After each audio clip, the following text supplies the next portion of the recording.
श्रद्धेयाः मम प्रियाः छात्राः भवतां सर्वेषां सुस्वागतम्। अस्मिन् श्री लाल बहादुर राष्ट्रीय संस्कृत विद्यापीठे आयोजितायां ई-पाठशालायां भवतां पुनः पुनः स्वागतं मया विधीयते। अस्मिन् पाठ्यक्रमे भवतां कृते काव्यप्रकाशस्य पंचम उल्लासस्य विषयवस्तु उपस्थाप्यते मया।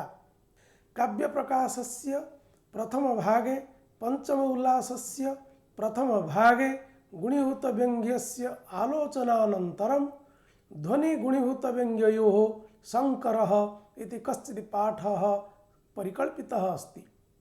तत्र जानन्ति भवन्तः ध्वनिकाव्यं भवति, गुणीभूतव्यङ्ग्यकाव्यम् अपि भवति। एतयोः काव्ययोः लक्षणं काव्यप्रकाशस्य प्रथम उल्लासे ममटेन प्रदत्तमस्ति। तत्र ध्वनिगुणीभूतव्यङ्ग्ययोः संकरत्वम् आधारीकृत्य संसृष्टत्वम् आधारीकृत्य अनेके भेदाः अपि भवन्ति।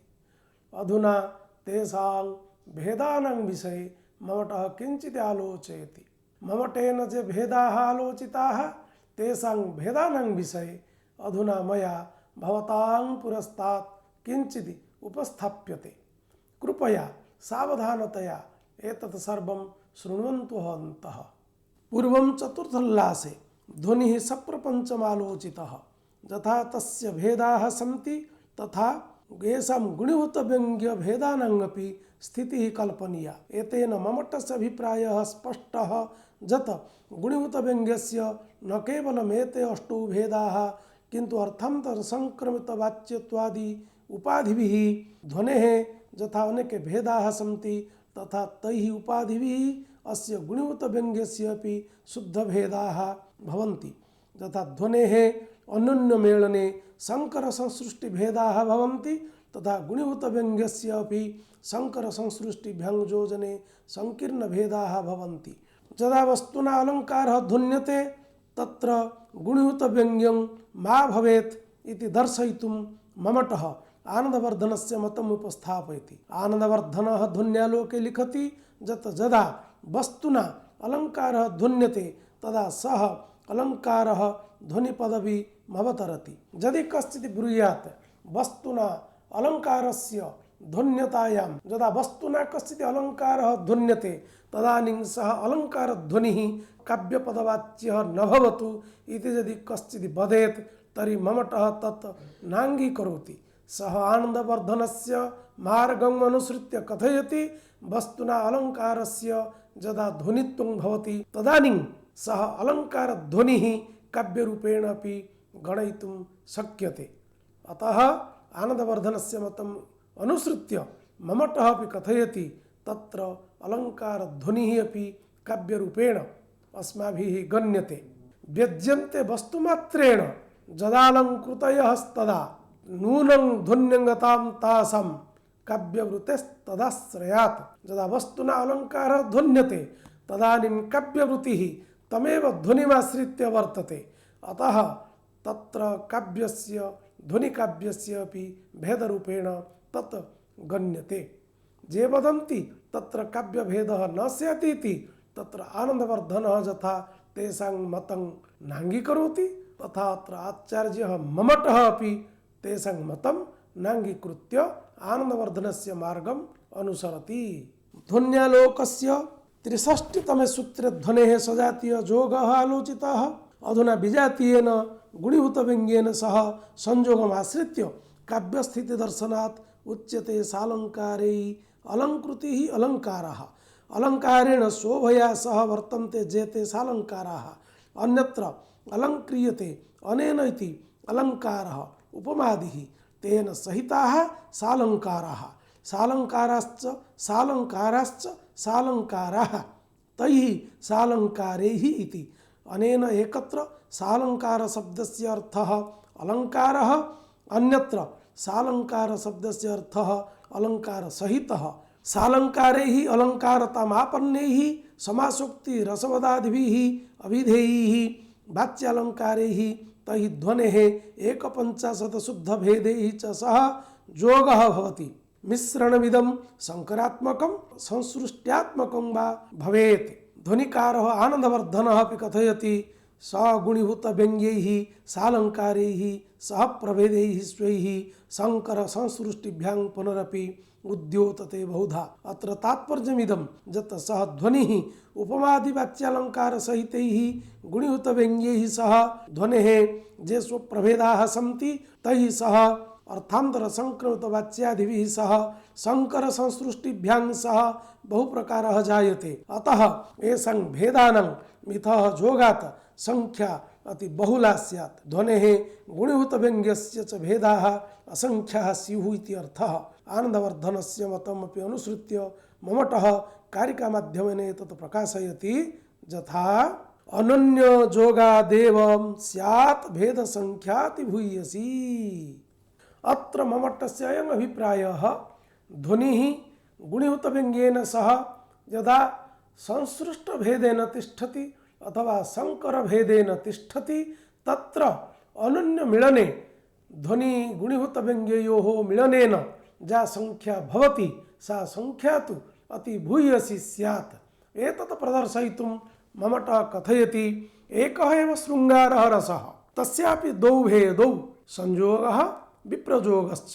संयोगस्य अपि परस्परमुखालोकनं मुखचुम्बनम् आलिङ्गनं प्रेमालापः उपवनविहारः एकत्र भोजनं च नायिकानायिकयोः यद् वर्तते एतेन अनेके भेदाः अपि भवितुमर्हन्ति। शृङ्गारस्य अपरः यः भेदः विप्रयोगः अस्ति तस्यापि अभिलाषः विरहः ईर्ष्या प्रवासः शापः इति भेदेन सोऽपि विप्रयोगः पञ्चविधः भवति। विप्रयोगस्य अपि एवं रूपेण अनेके भेदाः अपि भवन्ति। संयोगशृङ्गारस्य अनेके भेदाः विप्रयोगशृङ्गारस्येपि अनेके भेदाः एवं एकस्य शृङ्गारस्य अपि बहवः भेदाः भवन्ति। तेषां भेदानामपि आकलने कोऽपि समर्थः न स्यात्। यदि एकस्य शृङ्गारस्य भेदाकलने कोऽपि न समर्थः भवति तर्हि ध्वनेः स्वरेषु जुगखेन्दवाः इति चतुर्थ उद्यते ये भेदाः कृताः सन्ति। गुणीभूतव्यङ्ग्यस्य अपि आदौ अष्टौ भेदाः प्रकल्पिताः सन्ति। संसृष्टिशङ्करभेदेन ध्वनिना सह विद्यमानत्वात् गुणीभूतव्यङ्ग्यस्य अपि अनेके भेदाः भवितुमर्हन्ति। अतएव अनेन क्रमेण एते जे असंख्याः भेदाः भवन्ति तेषाम् आकलने कोऽपि समर्थः न भवति। अतएव ममटेन उक्तं भेदसंख्या स्यात् अतिभूयसी। अतएव सम्पूर्णरूपेण एतेषां भेदाकलनं कर्तुं न शक्यते। तत्र कोमलमति छात्राणाम् अवबोधाय केवलम् एते अष्टौ भेदाः आदौ प्रकल्पिताः सन्ति। अनन्तरं ध्वनिना सह शङ्करस्य किं भेदाः भवन्ति तद्विषयेपि किञ्चित् आलोच्य ममटः कथयति एवं रूपेण भेदसंख्या अति बहुला स्यात्। तत्र काव्यप्रकाशे भवतु ध्वन्यालोके भवतु साहित्यदर्पणे वा भवतु एवं रूपेण ध्वनिगुणीभूतव्यङ्ग्ययोः संसृष्टभेदाः शङ्करभेदाः अनेके आलोचिताः सन्ति। एवं रूपेण तेषां संख्या अपि अति बहुला भवति। तत्र एकेन वाक्येन ममटः कथयति एवं येषाम् अनन्यभेदयोगेन संख्या अति बहुला भवेत् इति। अस्मिन् प्रसंगे ध्वन्यालोकस्य कर्ता आनन्दवर्धनः तत्रापि प्रतिपादयति गुणीभूतव्यङ्ग्यैः सह अलङ्कारैः सह स्वप्रभेदैः शङ्करसंसृष्टिभ्यां च सह असौ उद्योतते बहुधा।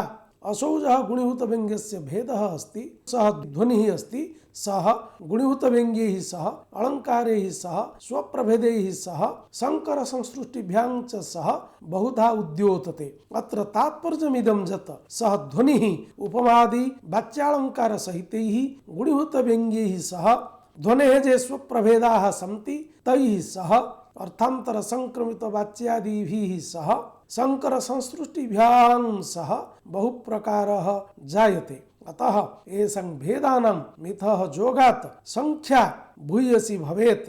ध्वनेः गुणीभूतव्यङ्ग्यस्य च भेदाः असंख्याः भवेयुः। अतः एतत् भेदकलनं कर्तुम् अस्माभिः न शक्यते। सामान्य रूपेण एतेषां भेदविषये अस्माभिः आलोचना कृता।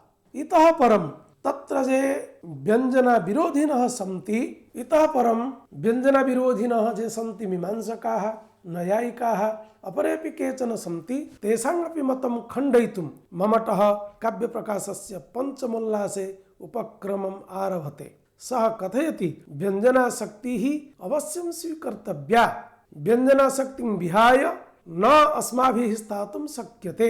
जे मीमांसकाः खलु व्यञ्जनाशक्तिं न स्वीकुर्वन्ति, तेषां यत् मतमस्ति व्यञ्जनं विरुद्ध्य ते यथा यथा वदन्ति, तेषां मतमपि आमूलचूलम् अत्र ममटः खण्डयति। तद्विषये अधुना अस्माभिः आलोच्यते। आदौ पश्यामः ममटः तेषां मतम् आदौ उत्थाय किं वदति।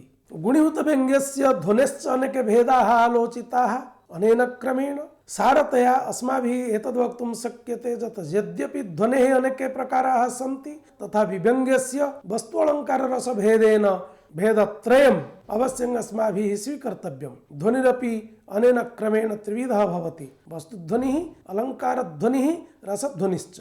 एतेषु त्रिविधेषु किञ्चित् वाच्यतां सहते। अत्र इदं तात्पर्यं यत् वस्तु अलङ्कारध्वनिः वाच्यत्वेन व्यवहर्तुं शक्यते, अन्यः रसादिः वाच्यतां न सहते। अतः ममटेन उक्तं यत् किञ्चित् वाच्यतां सहते, किञ्चित् तु अन्यथा। वाच्यता सहत्वेन विद्यमानो वस्तु अलङ्कारध्वनिः अविचित्र विचित्रत्वेन द्विविधो।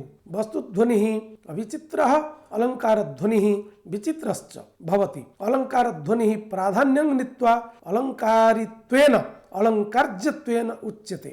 अलङ्कार ध्वनिः प्राधान्यं नीत्वा अलङ्कार्यत्वेन उच्यते। अलङ्क्रियते अनेन इति व्युत्पत्त्या यद्यपि अलङ्कारः कदाचित् ध्वनितः भवति, तथापि सः अलङ्कारध्वनिताम् आपतति। अत्र ब्राह्मणश्रवणन्यायः वर्तते। कश्चित् ब्राह्मणः यथा पूर्वाश्रमे ब्राह्मणः आसीत्, परस्मिन् आश्रमे सः श्रवणत्वं गतः, तर्हि तदानीं श्रवणत्वावस्थायां यदि कश्चित् तं वदेत् असौ ब्राह्मणश्रवणः, अर्थात् यद्यपि अधुना सः ब्राह्मणः नास्ति, तथापि तस्य पूर्व आश्रमस्य ब्राह्मणत्वम् उररीकृत्य ब्राह्मणश्रवणः इति उच्यते। तथा अलङ्कारः यद्यपि पूर्वम् अलङ्कारत्वेन उक्तः आसीत्, अधुना सः अलङ्कारः ध्वनिपदवी मध्ये वर्तते, अतएव अलङ्कारध्वनिः इति सः वक्तुं शक्यते। तत्र दोषः नास्ति।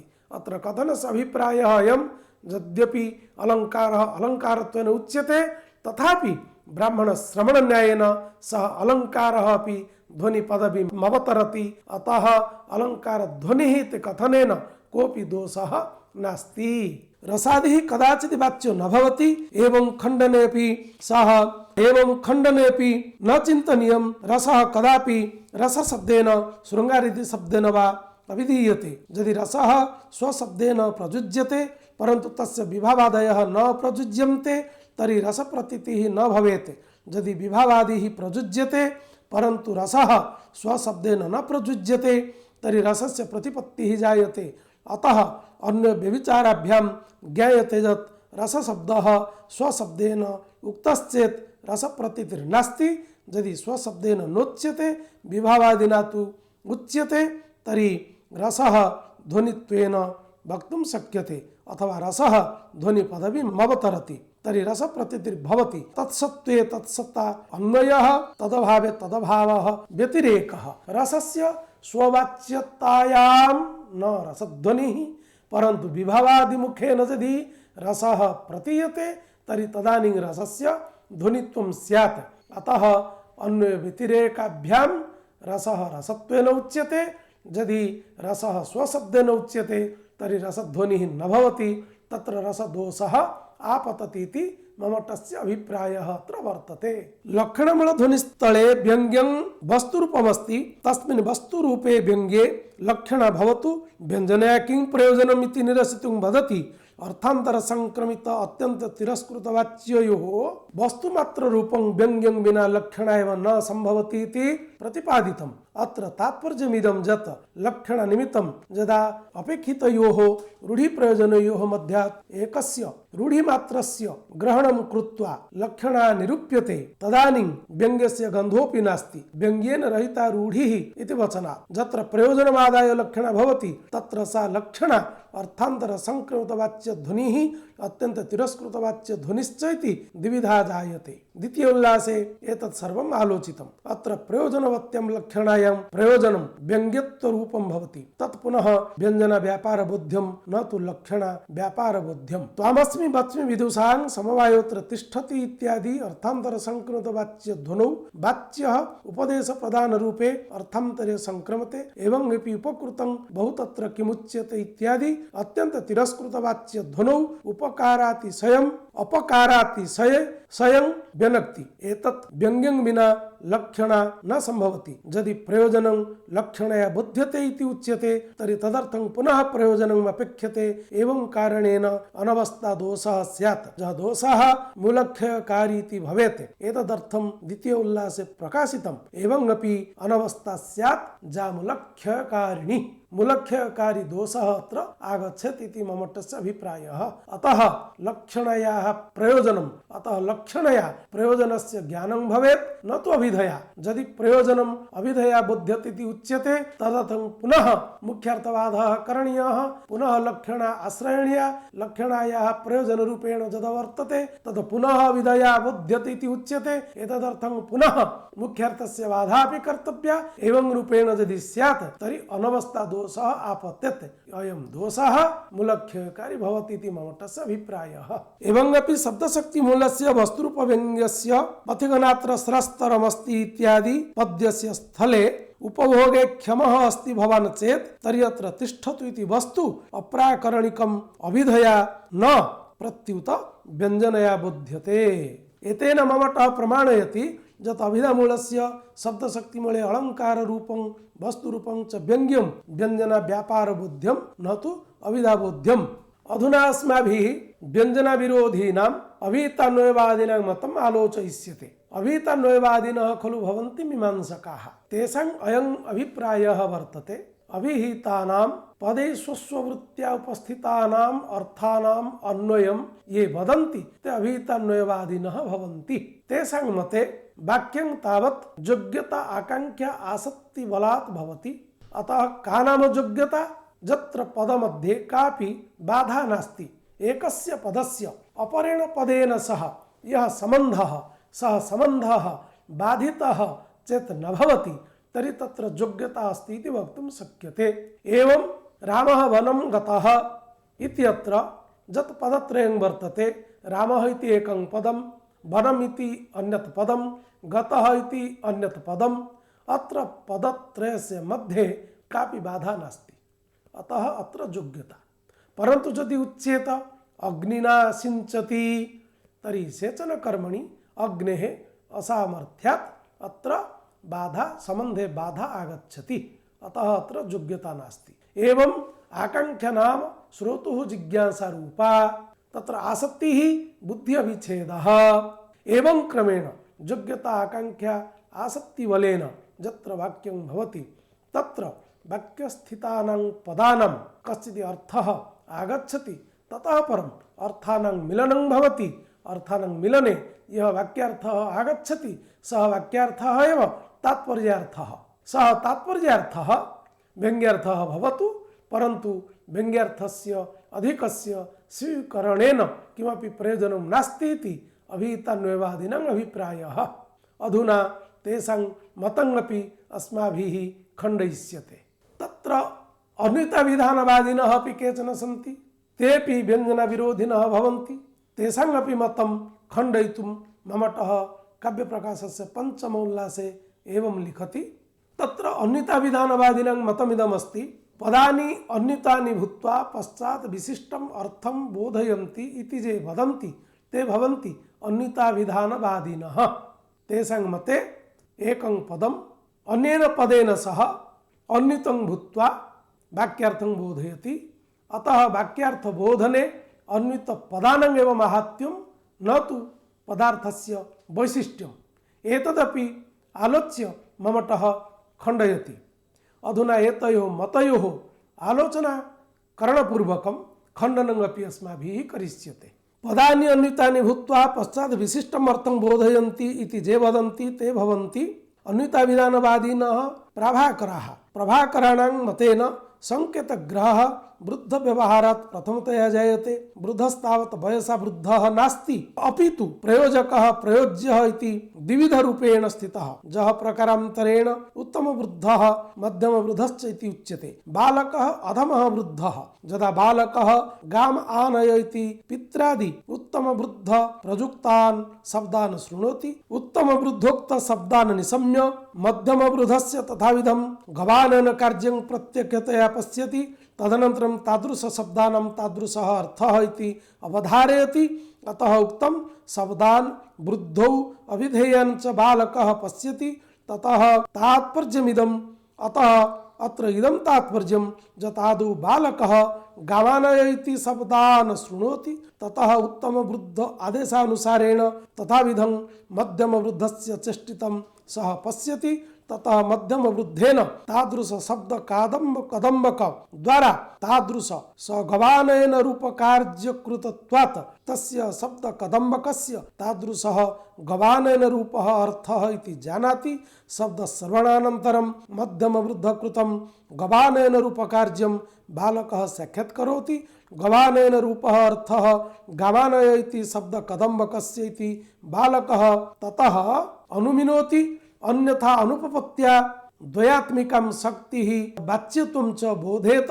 अत्र तात्पर्यमिदं यत् उत्तम बुद्धः जान् शब्दान् उच्चारयति, ते वाचकाः मध्यम वृद्धः तत् शब्दान् श्रुत्वा यत् गवानेन कर्म सम्पादयति तत् वाच्यः एतत् शक्तिद्वयं बालकः बोधविषयी करोति। ततः तस्मात् गाम आनय इति पदात् त्रिप्रमाणके संबंधं तस्मात् गामानय इति पदात् त्रिप्रमाणकं संबंधं अर्थापत्या अवधारयति। त्रिप्रमाणकम् इति कथनेन प्रत्यक्ष प्रमाणम् अनुमानम् अर्थापतिश्च इति प्रमाणत्रयं ज्ञायते।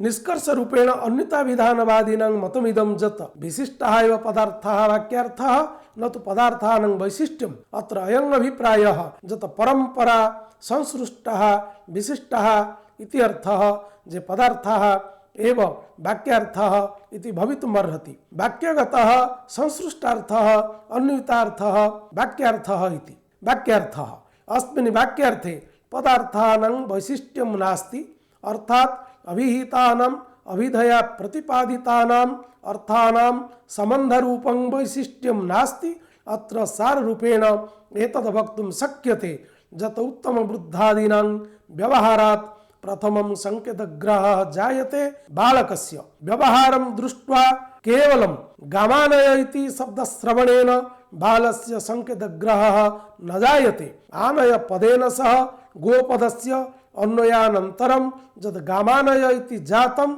तद् वाक्यं श्रुत्वा मध्यमवृद्धस्य तादृशं गवानयन रूपं चेष्टितं च दृष्ट्वा बालकस्य संकेतग्रहः जायते यत् एतादृशस्य वाक्यस्य अयमेव अर्थः इति। अतः अन्यताविधानवादे विशिष्टः एव पदार्थः वाक्यार्थः न तु तत्र पदार्थानां वैशिष्ट्यम् इति। एतत् श्लोकवार्तिके उक्तं यत् शब्दवृद्धाभिधेयाञ्च प्रत्यक्षेणात्र पश्यति श्रुतुश्च प्रतिपन्नत्वम् अनुमानेन चेष्टया अन्वयानुपपत्त्या तु बोधेत शक्तिं द्वयात्मिकाम् अर्थापत्यावबोधेत संबंधं त्रिप्रमाणकम्। एतेन अन्वय बोधार्थं तात्पर्यवृत्तिः न स्वीकार्या इति। पुनः अपरं शङ्कामुत्थाप्य निरसितुम् अन्यताविधानवादी मतं लिखति। यद्यपि वाक्यान्तर प्रयुज्यमानानि आदौ शङ्कां प्रतिपादयति यद् गामानय इति वाक्ये आनय पदेन सह गोपदस्य अन्वयः जातः, तत्र गोपदस्य आनय पदस्य च मिथः संसर्गानन्तरं गामानय इति वाक्यार्थबोधः जायते। ततः अश्वमानय इति श्रवणानन्तरम् आनय पदस्य अर्थः पूर्वज्ञातत्वात् स्मृतः। स्मरणम् इदं प्रत्यभिज्ञाबलेन उभयत्र साधारणत्वात् द्वितीये वाक्ये अवश्य प्रयुक्तत्वात् अश्वमानय इति वाक्ये अश्वपदेन सह अन्वितः मास्तु केवलम् अश्वपदे संकेतग्रह बलेन आनय पदस्य च पूर्वस्मृतौ अर्थबलेन वाक्यार्थ ज्ञानं जायताम् एतेन अभितान्वयवादिनां जन्मतं तदेव जातम् अर्थात प्रतिपदार्थ बोधानन्तरम् अर्थानाम् अन्वये वाक्यार्थ बोधः जातः इति अतः पदार्थान्तर मात्रेण अन्वितः पदार्थः संकेत गोचरः इति मंतव्यम्। अयं पक्षः पूर्वपक्षः। अधुना अस्याः शङ्कायाः समाधाने अन्विताभिधानवादिनः वदन्ति सामान्यवच्छादितः विशेषरूपः एव असौ प्रतिपद्यते। अत्र तात्पर्यमिदं यत् गमानय घटमानय अश्वमानय इत्यादिषु यद्यपि आनय इति पदं सर्वत्र अस्ति अतः पदमिदं सामान्यं तस्मिन् सामान्यरूपे आनय इति पदे विशेषतया घट अश्वादीनाम् आनयनम् आच्छादितमस्ति। अयम् एव व्यतिसक्तानां पदार्थानां स्वभावः। व्यतिसक्तः इति उक्तौ संसर्गयुक्तः साररूपेण इदमुच्यते यत् गामानय इत्यादिषु आनयन पदे यद्यपि सामान्यरूपेण आनयनत्वं वर्तते तथापि आनयन क्रियायां सर्वत्र समानता नास्ति।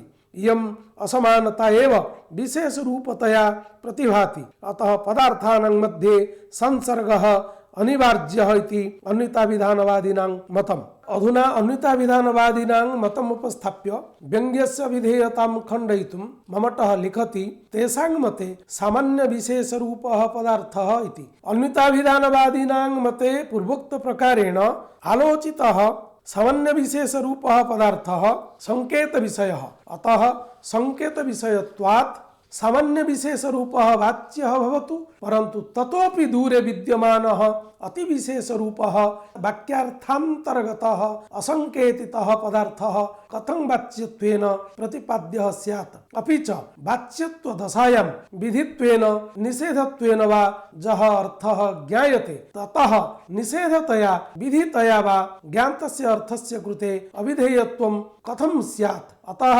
निषेधतया विधितया वा ज्ञातस्य अर्थस्य कृते अविधेयत्व कथनं न संगच्छते। भ्रमधार्मिक निशेषच्युत चन्दनम् इत्यादिषु स्पष्टतया एतत् दृश्यते। भ्रमधार्मिक इति पद्ये अत्र वाच्यार्थः विधिरूपकः अस्ति।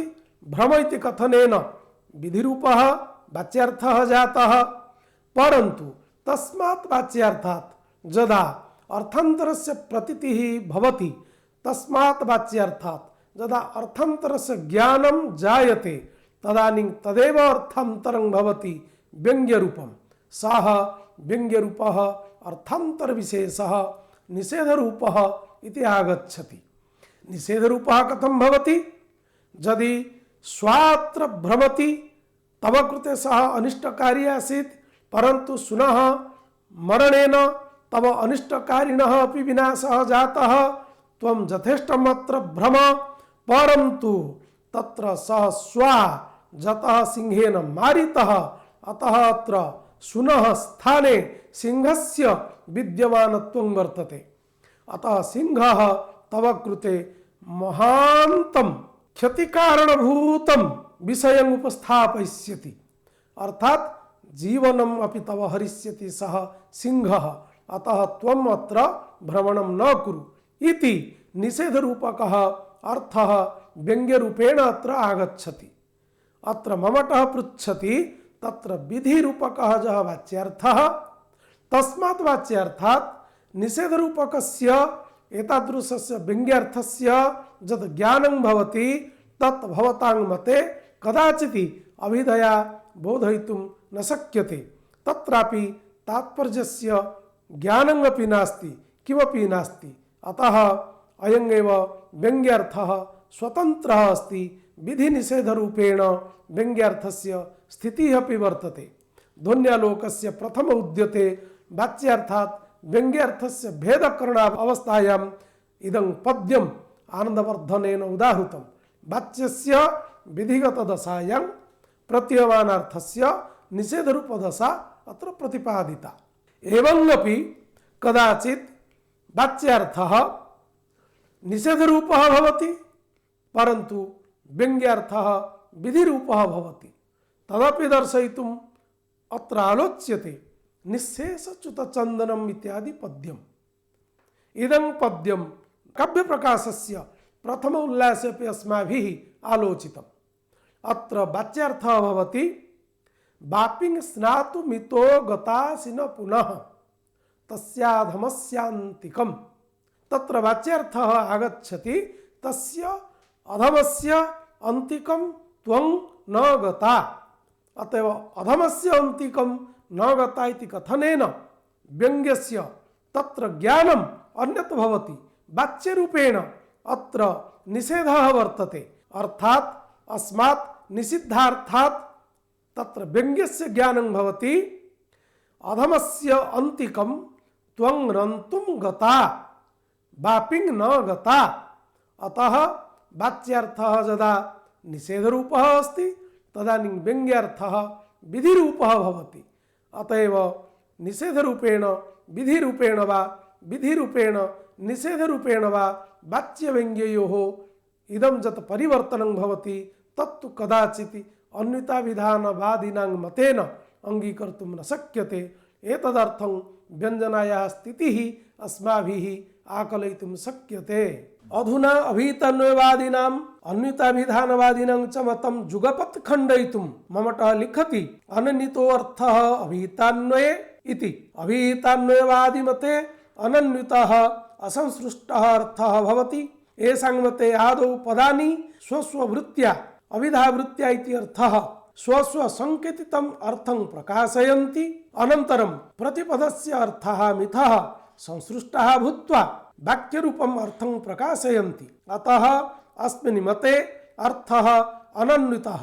एवमपि अन्यताविधानवादिनां मते अर्थः पदार्थान्तरेण अन्वितः अस्ति। गोपदम् आनयपदेन सह मिलितं भूत्वा वाक्यार्थं प्रकाशयति। उभयमतालोचनेन इदं ज्ञायते यत् वाक्यार्थः अपदार्थः एव। अभीतान्वयवादे वाक्यार्थः पदार्थः अस्ति, स च वाक्यार्थः विशेषवपुः भवति।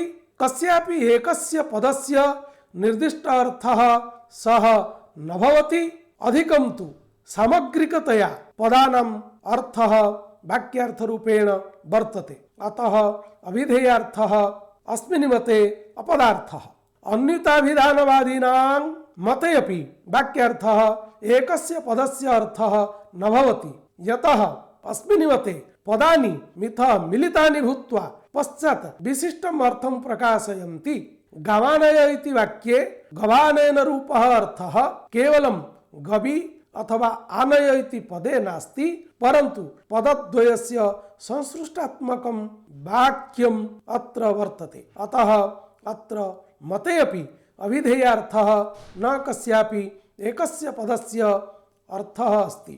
अतः अन्यताभिधानवादिनः भवन्तु अभीतान्वयवादिनो वा भवन्तु तेषां मतं व्यङ्ग्यार्थबोधने न समर्थम् इति ममटः अत्र प्रतिपादयति। साररूपेण अस्माभिः एतद् वक्तुं शक्यते यत् पदानां मिलनेन यः वाक्यार्थः भवति सः न कस्यचित् एकस्य पदस्य अर्थः। तत्र अन्यताभिधानवादिनां मतेन तत्र गोपदम् आगच्छति अथवा आनय इति पदेन सह मिलितं भूत्वा अर्थं प्रकाशयति। अतएव गवानयन रूपं यत् अर्थरूपं वस्तु अस्माकं पुरस्तात् वर्तते, गवानयन रूपः यः अर्थः अस्माकं पुरस्तात् भाति तत् गवानयन रूपः अर्थः स च गवानयन रूपः अर्थः न गवि वर्तते न वा आनयनम् इति पदे वर्तते। उभयोः पदयोः मिलनेन सः विशिष्टः अर्थः भवति। एवम् अभीतान्वयवादिनां मतेऽपि एकस्य पदार्थस्य अपरस्य पदार्थस्य च यः सम्बन्धः सः सम्बन्धः वाक्यार्थः भवति। एकस्य पदार्थस्य मिलनम् अपरेण पदार्थेन सह यद् भवति तेन वाक्यार्थरूपकस्य अर्थस्य बोधो जायते। अयं वाक्यार्थः एव अपदार्थः विशेषवपुश्च भवति। एतदेव तेषां मतम्। अतएव साररूपेण अत्र ममटेन उभयोः मतं सकलीकृतं खण्डितम्। अतः एतत् मतद्वयम् आधारीकृत्य व्यङ्ग्यार्थः प्रतिभाति इति वक्तुं न शक्यते। प्रियः छात्राः, अत्र अस्माभिः व्यञ्जनस्थापनावसरे आदौ आलोचितं लक्षणायं व्यङ्ग्यर्थस्य ज्ञानं न भवति, लक्षणाय एव प्रयोजनस्य बोधः भवति। लक्षणमूलध्वनिः यः अस्ति प्रयोजनं तत् प्रकाशयति। लक्षणध्वनिः लक्षणमूलं लक्षणम् आश्रित्य विद्यमानः ध्वनिः केवलं प्रयोजनमूलकः भवति, प्रयोजनं तत्र प्रतीयमानरूपेण वर्तते। अभिधामूलध्वनौ यद्यपि मुख्यार्थस्य बाधा नास्ति तथापि तत्र अभिधया एव साक्षात् व्यङ्ग्यर्थस्य बोधो जायते। आनन्दवर्धनेन ध्वन्यालोके शिखरिणी कोनु नाम कियत् चिरम् इत्यादि पद्येन एतत् सम्यक् रूपेण स्पष्टीकृतम्। अतः अभिधामूले तावत् लक्षणा नास्ति, लक्षणमूलध्वनौ तावत् अभिधायाः अपि साक्षात् अभिधातः व्यङ्ग्यर्थस्य ज्ञानं न भवति। अतएव कदाचित् लक्षणायां ध्वनेः अन्तर्भावः न भवितुम् अर्हति। अभिधामूलध्वनिरपि अभिधायाम् अन्तर्गतः भवितुं नार्हति। ततः परं मीमांसकाः जे अभितन्वयवादिनः अन्विताभिधानवादिनः आगताः तयोः अपि मतं विशदरूपेण ममटेन आलोचितं, तन्मतद्वयमपि ममटेन खण्डितम्। अतः मीमांसकमतानुसारेण तत्र अभितन्वयवादिनां मतेन अथवा अन्वितविधानवादिनां मतेन कदाचित् व्यङ्ग्यार्थः अभिधाबोध्यः भवितुं नार्हति इति अयमेव अभिप्रायः। एतावता कालेन अस्माभिः व्यञ्जनायाः स्थापनार्थं भीतिभूमिः स्थापिता। अस्मिन् विषये अस्माभिः किञ्चित् आलोचितं, भवद्भिः अपि किञ्चित् श्रुतं। श्रवणात् अनन्तरं भवन्तः काव्यप्रकाशस्य मूलं पाठम् अवश्यं भवन्तः पठिष्यन्ति। न केवलं पठिष्यन्ति, अस्माभिः यत् आलोचितं तत् आलोचनं तत्र मूलपाठे कुत्र कुत्र वर्तते, मूलपाठानुसारेण आलोचनस्य कश्चित् सम्पर्कः अस्ति नास्ति वा, एतत् सर्वं तुलनां विधाय भवन्तः सारगर्भकतया आलोचनां स्वयं विधास्यन्ति। तेन भवतां बुद्धिः प्रखरा स्यात्। पुनः अपि अस्माभिः अस्मिन् प्रसंगे इतः परम् अन्यत् किमपि आलोचयिष्यते, सा आलोचना व्यञ्जनायाः स्थापनाय अनुकूला अपि भवेत्। अस्तु, एतावत् उक्त्वा अद्य अहं विरमामि।